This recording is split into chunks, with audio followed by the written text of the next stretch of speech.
at 12. Good Morning San Antonio starts right now. Hi, good morning. We have team coverage for this Back to School Monday. Sarah Costa is live at Northeast ISD talking with school leaders about this year. Max Massey live at with how Southside ISD is welcoming students back. Alicia Beretta has details on new security features for Southside ISD.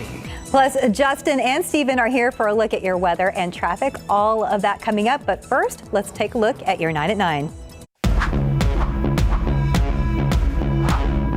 The Texas Supreme Court has ruled in favor of Governor Greg Abbott temporarily banning mask mandates in Bexar and Dallas counties, meaning the mask mandate issued for public schools by Bexar County leaders last week is no longer in effect. The Haitian government declared a state of emergency after a 7.2 magnitude earthquake shook the country Saturday. The death toll has risen to nearly 1,300. Nearly 6,000 more are injured or unaccounted for. The Florida Panhandle is bracing for impact. Tropical storm Fred is slowly moving closer to land. Fred is expected to make landfall between Pensacola and Tallahassee late tonight. Meanwhile, Tropical Depression Grace is weakening as she nears landfall in the Dominican Republic.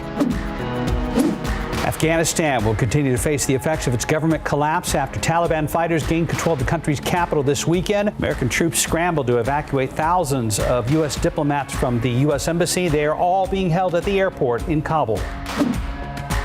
Starting this morning, proof of vaccination will be required to enter all indoor spaces in New York City. Puerto Rico is also requiring proof of vaccination for all hotel guests. Violators of the mandates face fines of up to $5,000 or 6 months in jail. The eviction moratorium extended by the CDC will go to a federal court this week. 3 judges will determine if the moratorium stays in place until its October deadline. A ruling is expected by Thursday. The Biden administration has approved a 25% increase in food stamp benefits, making it the largest single increase in the program's history. The permanent increase begins in October. Apple should be announcing new iPhone models sometime next month. The company has not released official details of the new iPhone, but analysts say the camera is expected to get another boost. The expectation is Apple will call this the iPhone 13.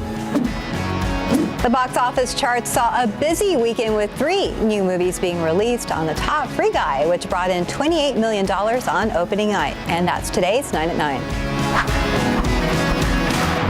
Outside with live cam, started out in the lower 70s, which was kind of nice. We had storms in the area yesterday. Where do things stand now, Justin Horn? We don't have any storms out there right now, but I think as we get into the afternoon, you'll see a similar setup to yesterday. We'll start to see some of those pop-up showers and downpours, and maybe you'll get some good rain if you didn't get any yesterday. Rain chances today, I think, sit at about 30%. We'll keep that going Tuesday and Wednesday as well, and then it drops off a little bit as we finish out the work week.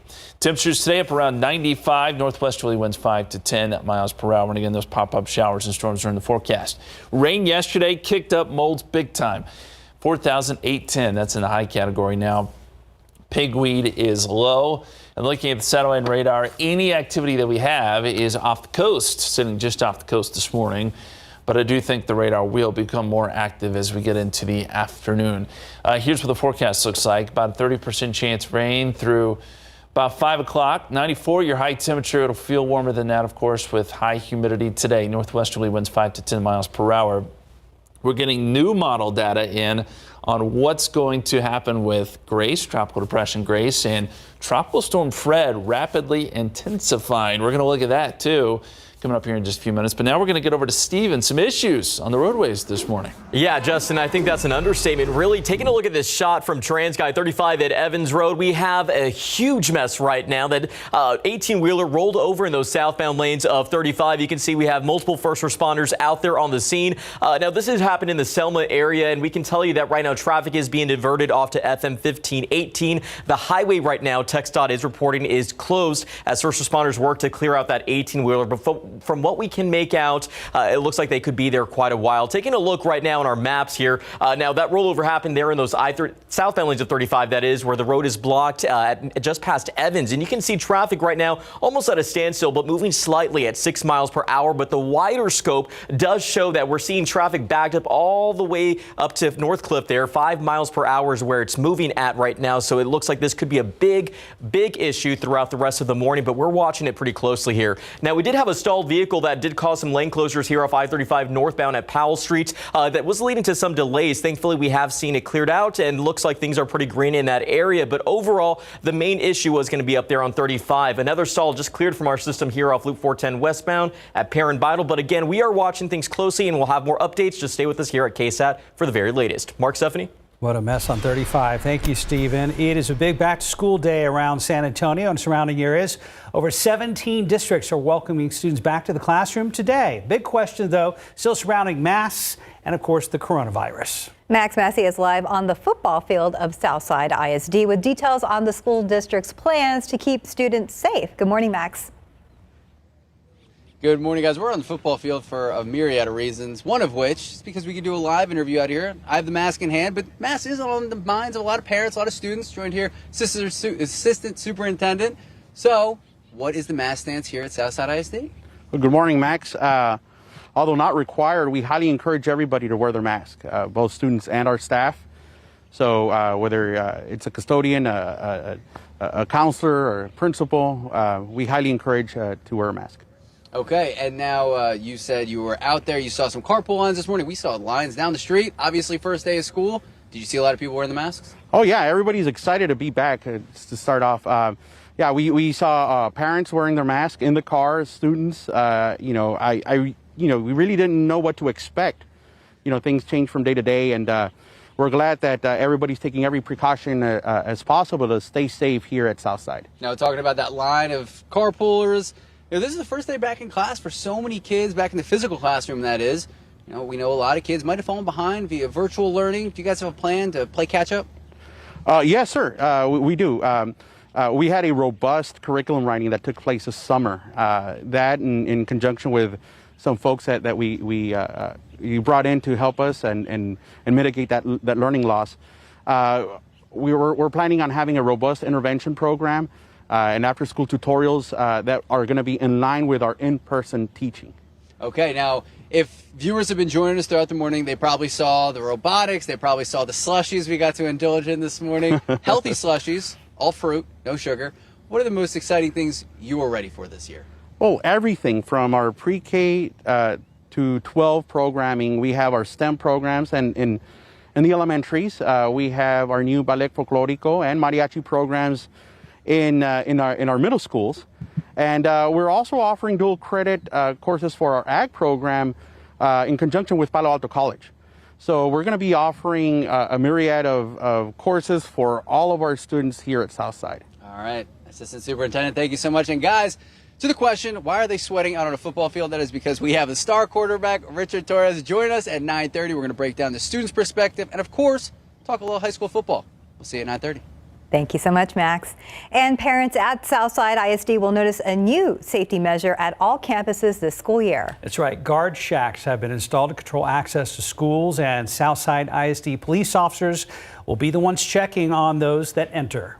Alicia Beretta spoke to the school district's chief of police, Don Tijerina, on the importance of the measure and what parents or guardians should keep in mind. Who is trying to enter the schools and for what purpose? They will ask for some form of identification, and their first role will be they will run the person's identification through a software system. The guard shacks are now the first line of defense across all Southside ISD campuses. That system identifies potential sex offenders. If it's a yes, then there's certain alerts that go out to the police department. Safety and security are the primary concerns, but the guard shacks could also help with logistics in case of an incident. We want to know who's on campus.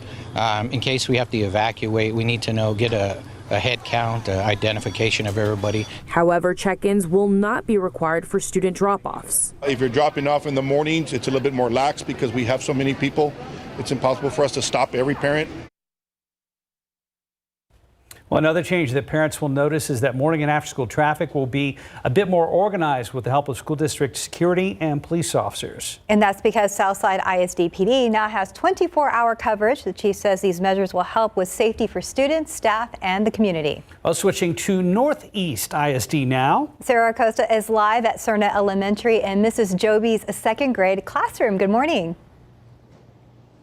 Good morning. And these second graders are very excited. Can you guys say good morning? Good morning. Are you guys excited to be in Miss Job's classroom? Yes. Oh my gosh, they are so precious. Everyone's pretty excited for the first day of school. They are. I'm joined with Miss Jobs. She has been teaching for 17 years now. Yes, ma'am. Congratulations. Thank you. And then you were telling me the first day is really important, just making sure all the children feel safe in your classroom. Yes.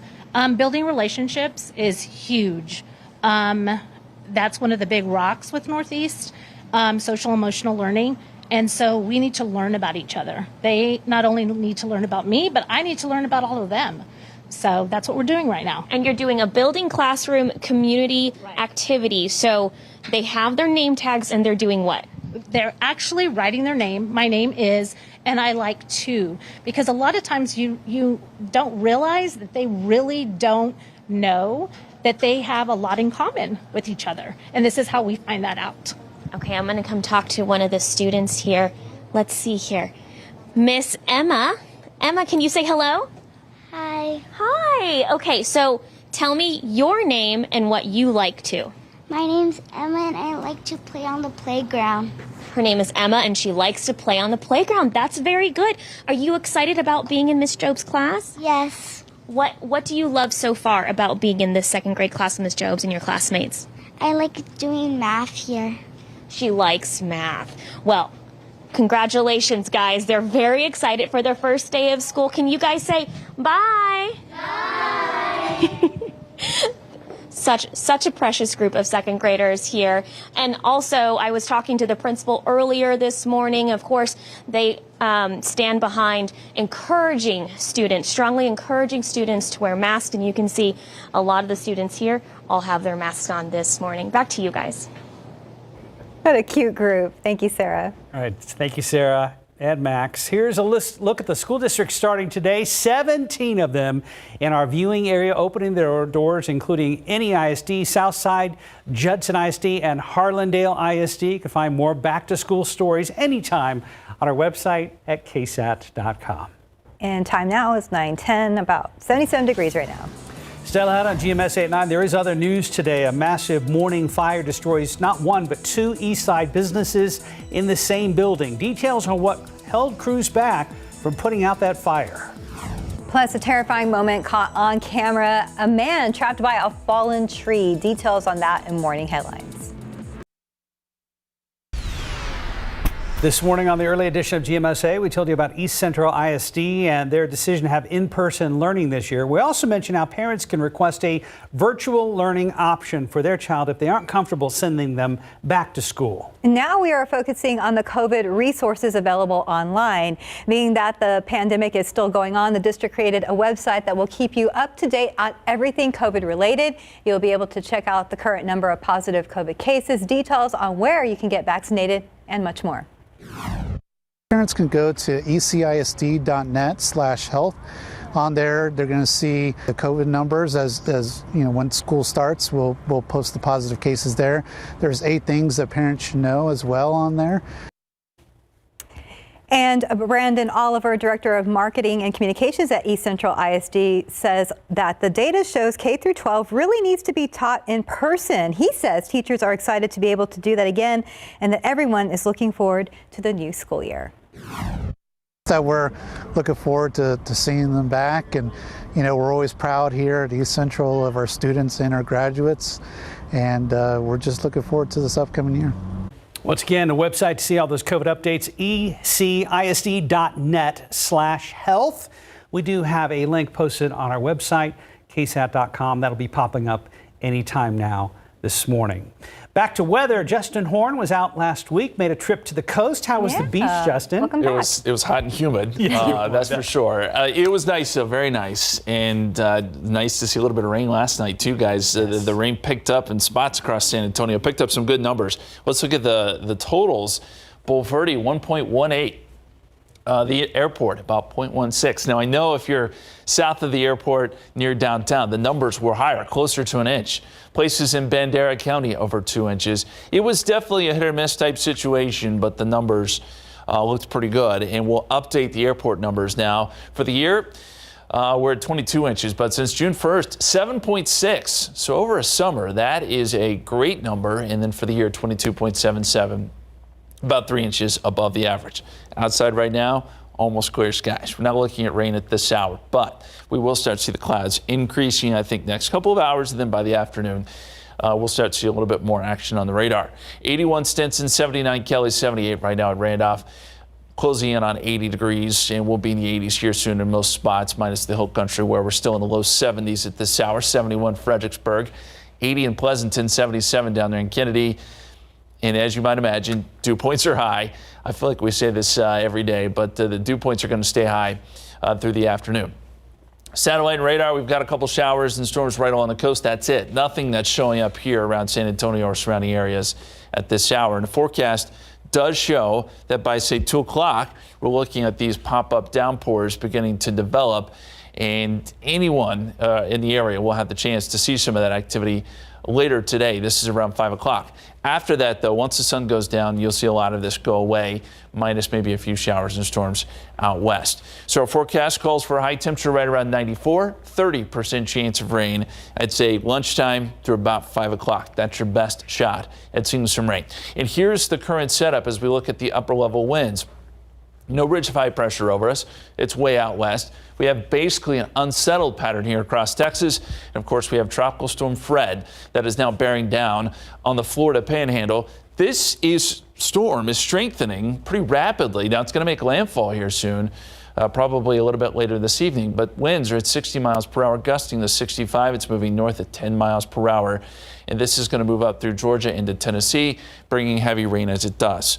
We're also keeping a close eye on Grace, which right now is just south of the Dominican Republic. Still looks a little bit ragged, but it is out over open water. Winds are at 35 miles per hour, gusting to 45.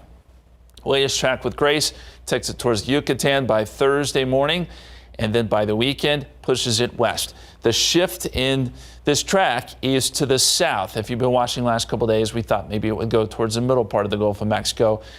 Now the computer models are pushing this farther to the south. Most of our spaghetti plots agree with that. Now things still could change. We still have some time to sort of evaluate the path. But this is the latest thinking, and that would keep a lot of the effects far south of our area. That being said, could throw a little bit of moisture our way this weekend. Right now, we're going to keep rain chances out. We'll keep tabs on it. 30% chance rain next few days, some afternoon downpours. Just a slight chance Thursday, and then hot mid-90s this weekend. Maybe a bit more cloud cover depending on Grace's path, guys. All right, back to the higher 90s. Thank you, Justin. And it's good to have you back, Justin. Thank you. Still ahead on GMSA at 9. A mother and her 2 children robbed at gunpoint at a Houston gas station. David has details on this terrifying situation next in Morning Headlines. In your morning headlines, armed robbers are getting pretty bold these days. And the cable company employee survives a falling tree limb. Our David Sears is here to explain all of this. Well, hey there, David. We get this crazy weather around San Antonio. This is kind of a scary story. Yeah. We'll get to that in just a second, but first talk about being scared for your life. 2 cars parked in a convenience store parking lot in Houston. Guy gets out of the black car, just runs up to the white car, opens the door, points a gun at the driver's head. That's the bomb. There's 2 girls in the back of that car. And then he comes around to the side, pulls her out of the car, and then pushes her to the ground. He got her purse, $400, got back into his car, and eventually took off. You're watching surveillance video from the store. Now, the woman and kids were waiting on her husband to get off of work, even though she lost her money. Could have been a lot worse, she said. He can shoot me or my kids, but we are so grateful to God that God saved us that day. Yeah, there's a reward out for anybody that can help police find the guy there in Houston. And you thought that was bold.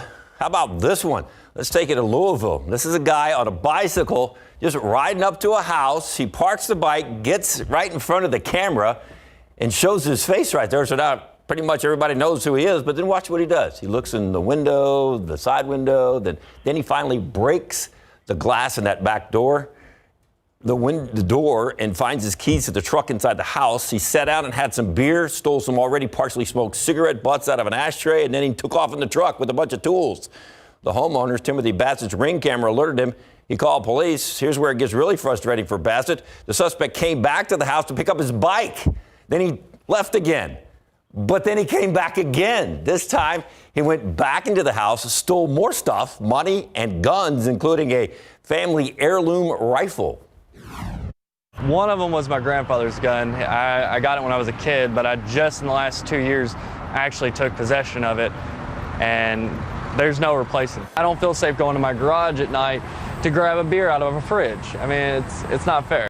Apparently that guy drank his beer. Not sure if it hurts or helps, but police finally showed up to the house and then eventually found his truck, but it was all beat up.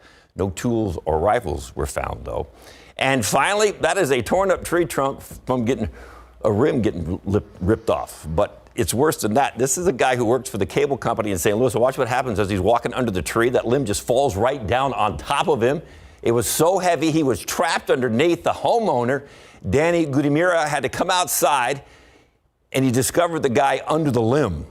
I came out here, he was probably laying with his feet that way and his head up here, and he was pinned down with his arms stuck in his face and his feet. So I'm out here in gym shorts and sandals in the middle of the mud and the rain trying to figure out how to get this tree off of him. I was able to get it with the adrenaline going high enough to where it was off his back to where he could backwards army crawl out from underneath of it, which was a good sign that he was moving.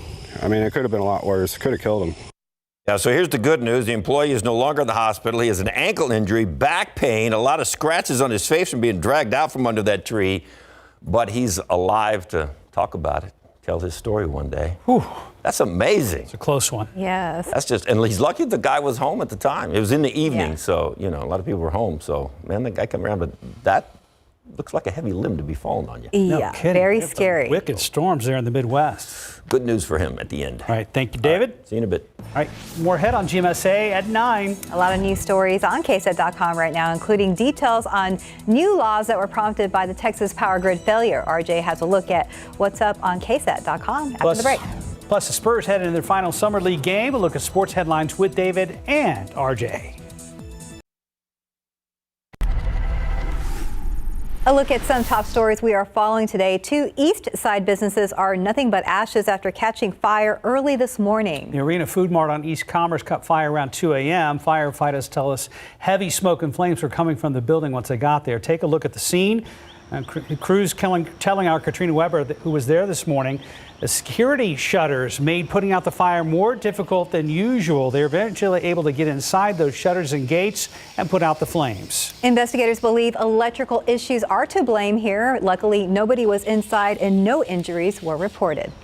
A man trying to break into someone else's home was greeted with a gun barrel and an angry dog this morning. Police say the burglar was shot by the homeowner, then bitten by the homeowner's dog. This all happened just north of downtown on Marshall Street, not far from North Flores. The homeowner told police he heard a noise and got up to look around, only to find the person trying to break in. Homeowner grabbed his gun and shot the burglar in his hand.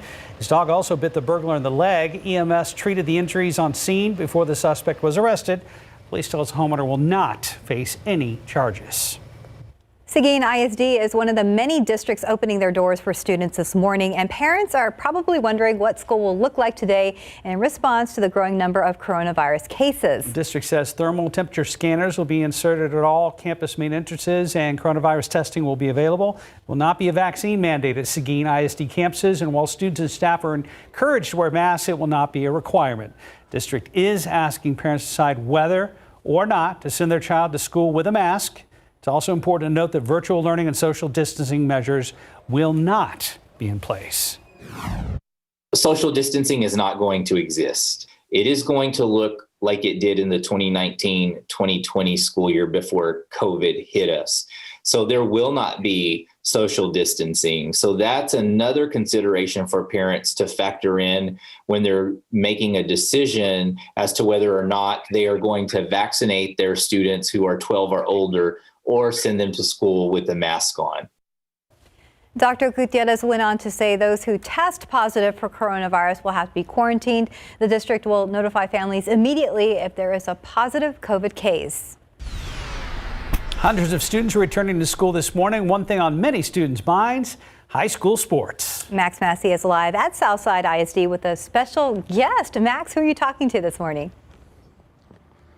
Guys, we have a very special guest, Richard Torres. Let's see it. All right, we've been practicing this one. I'm sweating a little bit this morning. I'm also doing this with the mic in my hand, so got to be wary of the throws and the catches. But obviously, we want to get a student perspective from how the last 18 months have been. So, Richard, 18 months. It's been unique to say the least. How's it been from your perspective? It's been real hectic, different, and just weird overall for me and for the whole team, actually. It's been a journey, though, and I don't regret it, but could have had better outcomes and stuff. I mean, here's the thing. Back in school, back in the physical classroom today for the first time in a while. How does it feel to be back here seeing classmates?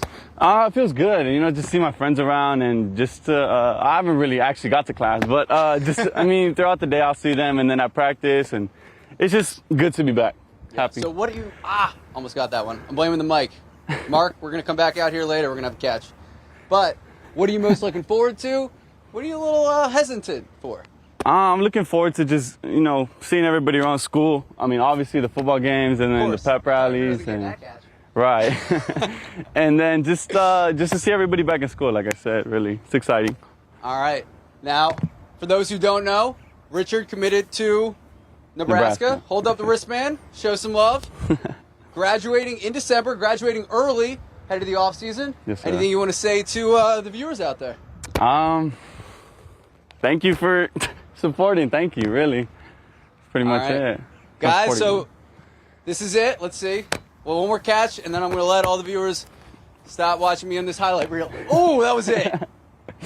Back to you guys. Out the gloves. Great job. Hey, Max, and tell him to Richard. Congrats on becoming a Husker. That's a huge commit. Yeah. They're saying congratulations. Oh, thank you. Thank you. I appreciate it. Good luck going forward. And the best part, guys. Yes. Show some motherly love. He's coming back in May to walk the stage for his mom. Fantastic. Awesome. Congratulations. Well, we hope he has a good semester and stays healthy and happy.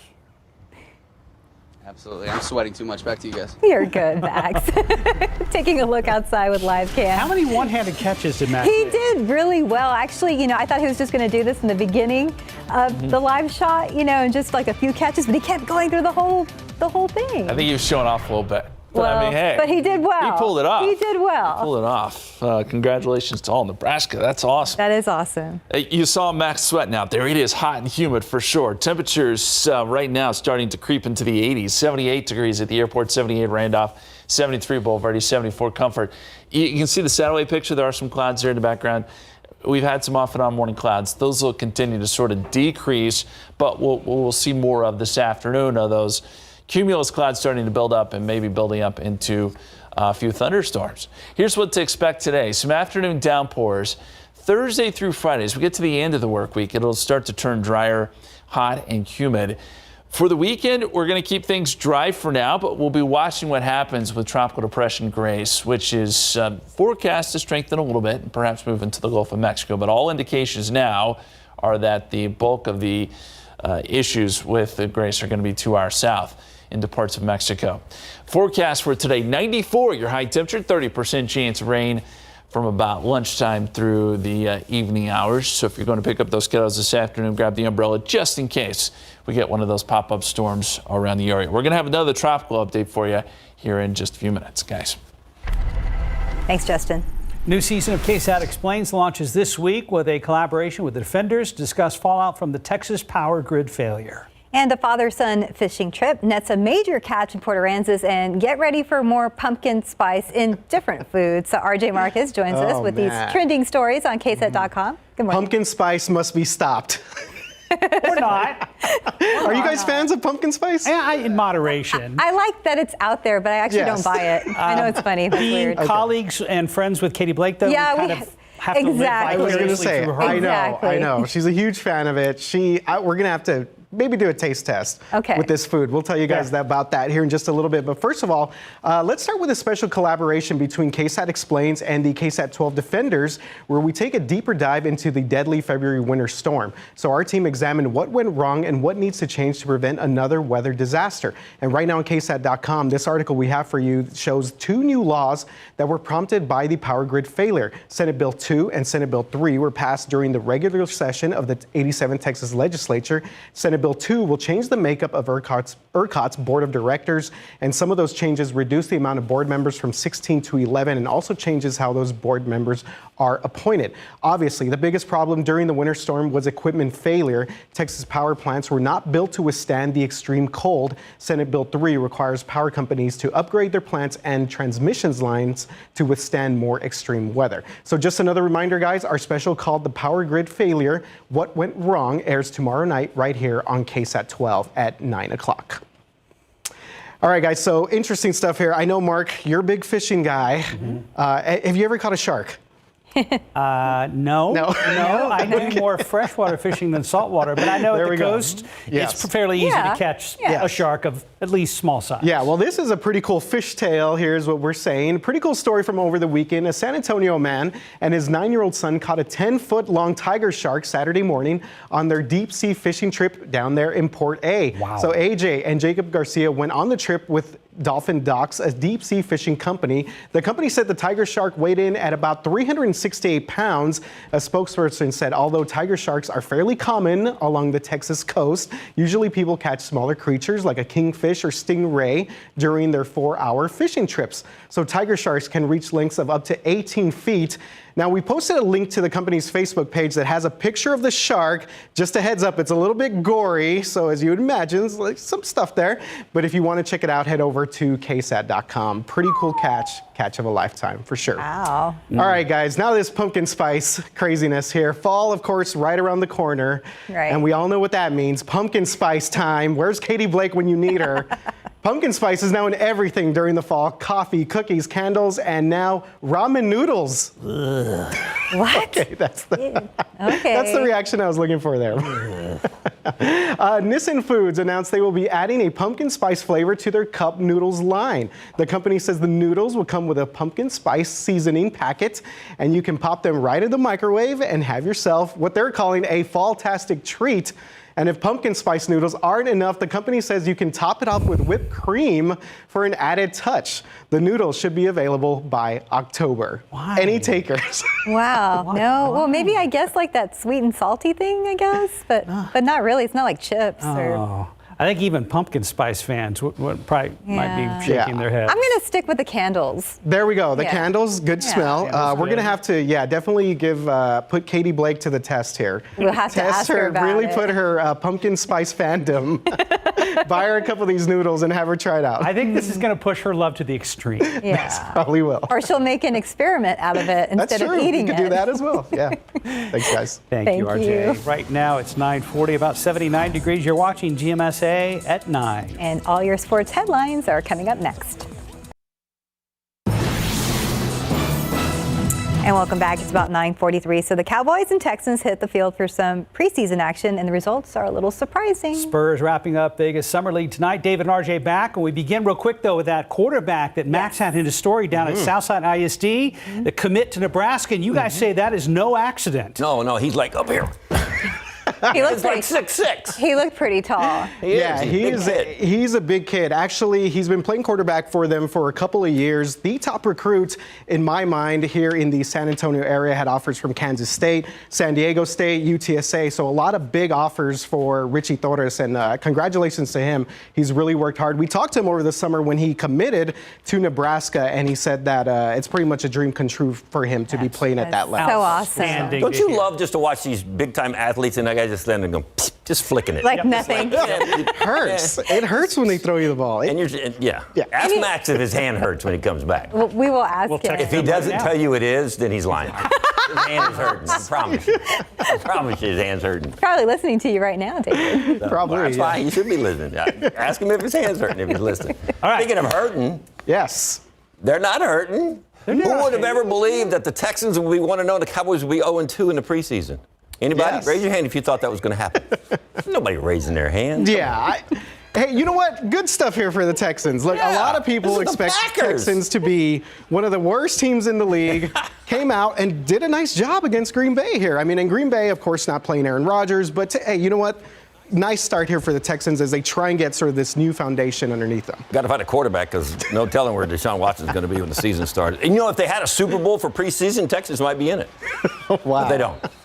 So Already getting on Houston. Hey, you know what? Texans come out of here 26-7 win here. Defense played pretty well. We saw Tyrod Taylor get the start, Davis Mills. So a lot of sort of back and forth there, as you said, David, with the starting quarterback situation. Still don't know about Deshaun Watson and what's going to happen with him.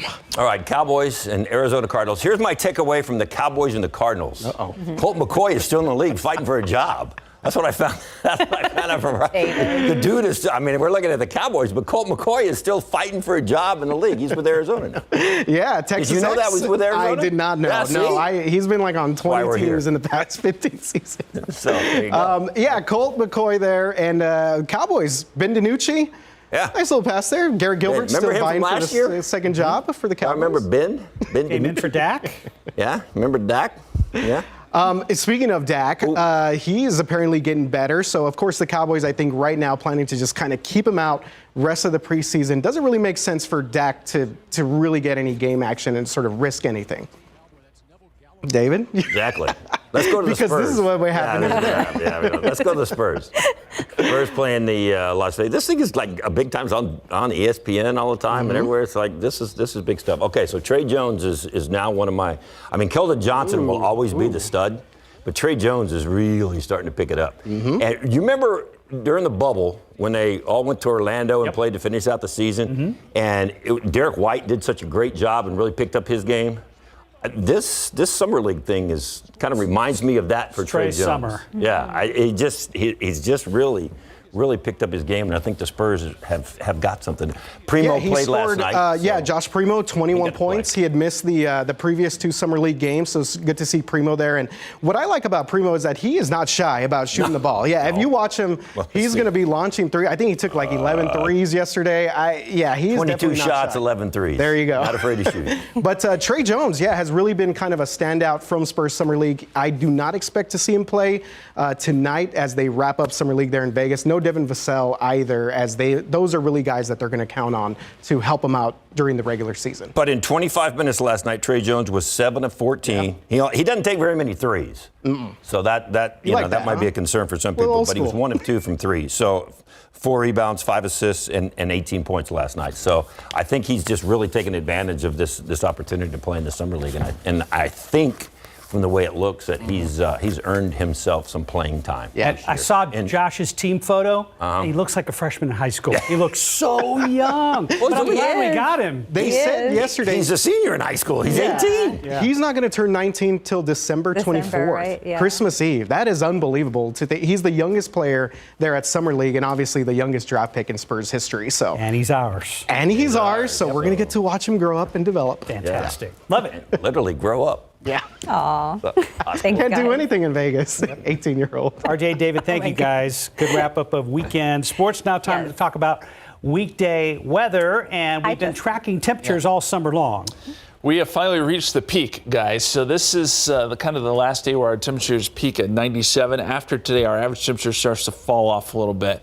Does that mean it's going to get cool next couple of weeks? No, but we're headed in the right direction. We've kind of made it past the worst of the summer. If you're looking at averages here, our average starts to drop down to about 90 or so as we move into September. And that's because we start to get a few fronts here or there. And fronts are always a good thing. Kick up the rain, bring down temperatures a little bit. No fronts in the immediate forecast, but we are expecting a few showers and storms today. As we look outside right now, just a little bit of cloud cover, 78 degrees at the airport. Feels like 80 when you factor in that dew point of 72. 73 Bernie State, 75 Comfort, already up to 82 in Devine, and 83 down there in Pleasanton. 79 in Del Rio, and some 80s for LaGrange and Gonzales, New Braunfels down to Kennedy. Looking at satellite picture and radar, no rain yet, but we are detecting some of those morning clouds. They're starting to break up, and those shouldn't last much longer. But the clouds will come back. We'll start to see some of those cumulus clouds redevelop as we get into the afternoon, and some of those could build into some showers and storms. That's what the forecast is showing. We'll fast forward to 2 o'clock. Isolated activity looks like maybe southeast of San Antonio. And then by the afternoon, everyone will have a chance to see one of these pop up hit or miss storms. They could dump some heavy rain, but it'll be extremely localized, much like yesterday. And as we go into tonight, most of this dies down except for maybe some activity out west. We'll call for a 30% chance of rain today. We'll make it up to about 94. Heat index will be upper 90s this afternoon. We've got to check in on Fred again. Some tropical storm warnings now in effect along the Florida Panhandle. Winds right now at 60 miles per hour. This thing is getting stronger minute by minute, and we think it'll make landfall sometime this evening, moving north and dropping heavy rain as it does. There's the latest track, takes it north into parts of Tennessee and Kentucky, and the heavy rain will be a threat with that. Meantime, we're also watching Grace, which right now is pretty ragged. It's a tropical depression. Winds are at 35 miles per hour, but tropical storm watch is in effect for parts of the Dominican Republic and Haiti. This is going to move west, and the big question is, will it interact with land? Right now, it looks like it'll move south to Cuba, so that may give it a chance to grow a little bit stronger. By Thursday morning, it's moving into the Gulf of Mexico. And then by the weekend, we think it'll be somewhere near Mexico. At this point, it looks like a lot of the effects will be south of Texas. This is subject to change, but this is the way it looks right now with the latest computer models. And that would keep a lot of the effects away from us. Can't rule out a shower or two. Maybe it throws some moisture in our direction, but it's not looking like it will have any direct impacts. By the way, we have another tropical depression out there, number 8. It could become Henri. That's out in the Atlantic. Doesn't look like it'll affect land, but the hurricane season definitely starting to ramp up. 30% chance of rain next few days. Temperatures in the mid-90s. We'll bump it up to 95 Thursday, 20% chance of rain. And right now we'll leave the weekend dry, but we could see maybe a shower or two depending on Grace's track, guys. At least we saw some rain. Yes. Thanks, Justin. You got it. 9:51, about 80 degrees. And a boost in confidence for a girl named Delta. Can you guess what company the kind words came from? The story's coming up next.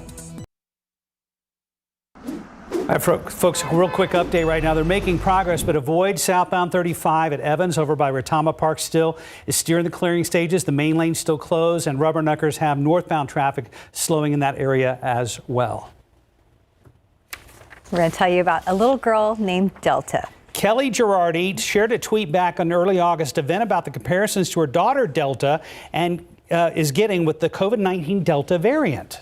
Yeah, so the tweet was petition not to call it Delta Plus and instead move on to the next letter in this cursed variant alphabet. Sincerely, the mother of a very sweet little Delta who once thought the airline would be the most annoying namesake joke. Well, employees at Delta Airlines worked behind the scenes to put together a care package, and that included some cookies, a handwritten note, a Delta backpack, a little model airplane, everything they could find in the Delta Flight Museum gift shop with the name Delta on it. And you can see how happy she is. The mom said that she was super excited also because she had just learned to write her name out so she could see her name Delta and everything. And a quick quote from Delta, they said, our people saw this as an opportunity to let people know everywhere that the Delta name is amazing and no variant is going to change that. Have a great day. Bye, guys.